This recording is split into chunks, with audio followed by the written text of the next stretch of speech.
Friends, welcome to my YouTube channel. दोस्तों स्वागत है आपसे अपनी YouTube channel Pritam Bhojpuri news में। अभी से वीडियो कर दीजिए लाइक और चैनल पे नए दोस्तों साथ साथ बेल आइकन जरूर दबा लीजिए।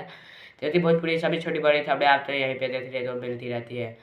तो दोस्तों बात करेंगे हम खेसारी लाल यादव का नया फिल्म का फर्स्ट लुक जारी किया गया था 2-3 दिन पहले, जिस फिल्म का नाम था पहले मंटुआ थे नानी, लेकिन अब इसका नाम चेंज करते हो गया है शादी हो तो ऐसी, जिसका फर्स्ट लुक आप अपने इसी पर देख सकते हैं।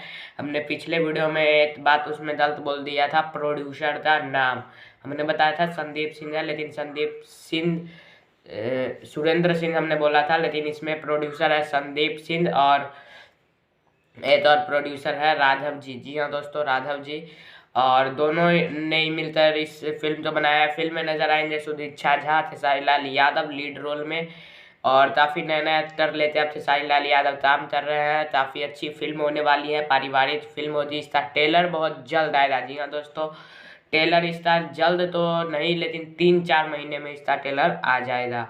तो आप लोग जितना एक्साइटेड है इस फिल्म के लिए हमें कमेंट में ज़रूर बताइए। फिल्म जो डायरेक्ट किया है लाल बाबू पंडित जी ने, जो कि पहले भी खेसारी लाल यादव के साथ फिल्म बना चुके हैं, तो उनको कंग्रेचुलेशन, उनके फर्स्ट लुक के लिए जल्द से जल्द ये फिल्म रिलीज हो, सुपरहिट हो, ब्लॉकबस्टर हो। जय हिंद।